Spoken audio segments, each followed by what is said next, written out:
Stone Soup by Marcia Brown.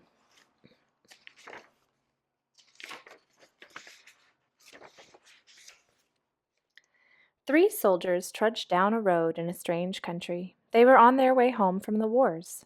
Besides being tired, they were hungry. In fact, they hadn't eaten nothing for 2 days.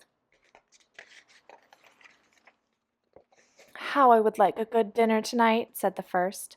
"And a bed to sleep in," said the second. "But all that is impossible," said the third. "We must march on." On they marched. Suddenly, ahead of them, they saw the lights of a village. "Maybe we'll find a bite to eat there," said the first. "And a loft to sleep in," said the second. "No harm in asking," said the third. Now the peasants of that place feared strangers. When they heard that three soldiers were coming down the road, they talked among themselves.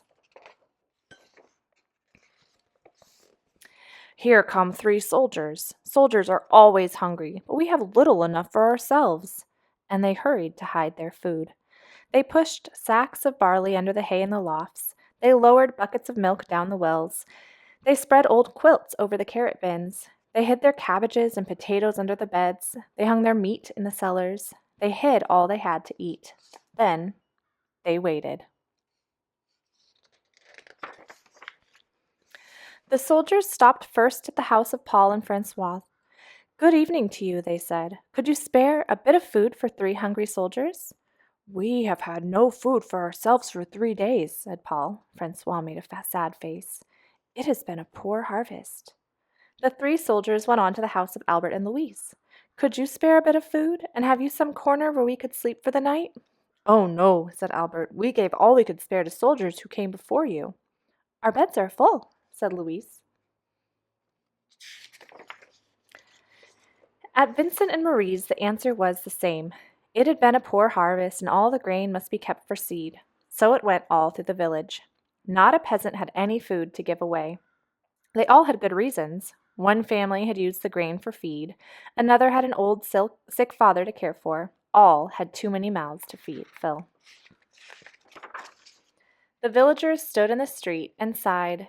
They looked as hungry as they could. The three soldiers talked together.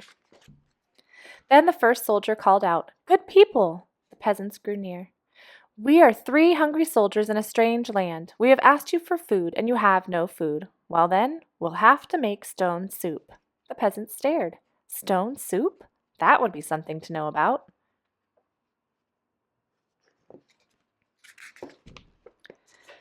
"First, we'll need a large iron pot," the soldiers said. The peasants brought the largest pot they could find. How else to cook enough? "That's none too large," said the soldiers, "but it will do. And now, water to fill it and a fire to heat it."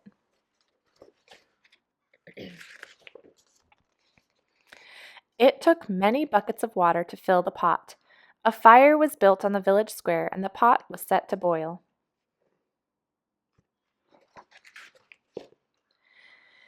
"And now, if you please, 3 round, smooth stones." Those were easy enough to find. The peasants' eyes grew round as they watched the soldiers drop the stones into the pot. "Any soup needs salt and pepper," said the soldiers as they began to stir. Children ran to fetch salt and pepper. "Stone like these generally make good soup, but oh, if there were carrots, it would be much better." "Why, I think I have a carrot or two," said Francois as she ran off. She came back with her apron full of carrots from the bin beneath the red quilt. "A good stone soup should have cabbage," said the soldiers as they sliced the carrots into the pot. "But no use asking for what you don't have." "I think I could find a cabbage somewhere," said Marie, and she hurried home. Back she came with 3 cabbages from the cupboard under the bed.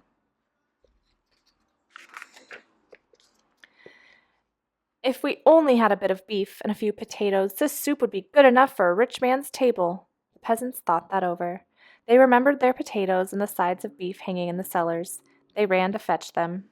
A rich man's soup, and all from a few stones. It seemed like magic. "Ah," sighed the soldiers as they stirred in the beef and potatoes. "If we only had a little barley and a cup of milk, this soup would be fit for the king himself. Indeed, he asked for just such a soup when he last dined with us." The peasants looked at each other. The soldiers had entertained the king? Well! But no use asking for what you don't have, the soldiers sighed. The peasants brought their barley from the lofts. They brought their milk from the wells. The soldiers stirred the barley and milk into the steaming broth while the peasants stared. At last the soup was ready. All of you shall taste, the soldiers said, but first a table must be set. Great tables were placed in the square, and all around were lighted torches.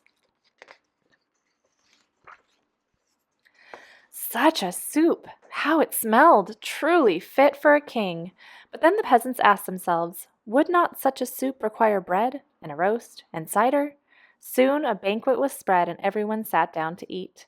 Never had there been such a feast. Never had the peasants tasted such soup, and fancy, made from stones.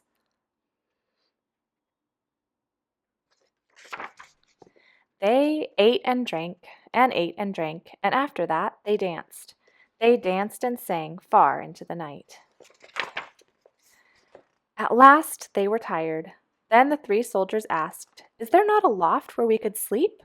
"Let 3 such wise and splendid gentlemen sleep in a loft? Indeed, they must have the best beds in the village." So the first soldier slept in the priest's house, the second soldier slept in the baker's house, and the third soldier slept in the mayor's house. In the morning, the whole village gathered in the square to give them a send-off. "Many thanks for what you have taught us," the peasants said to the soldiers. "We shall never go hungry, now that we know how to make soup from stones." "Oh, it's all in knowing how," said the soldiers, and off they went down the road. Such men don't grow on every bush. The end.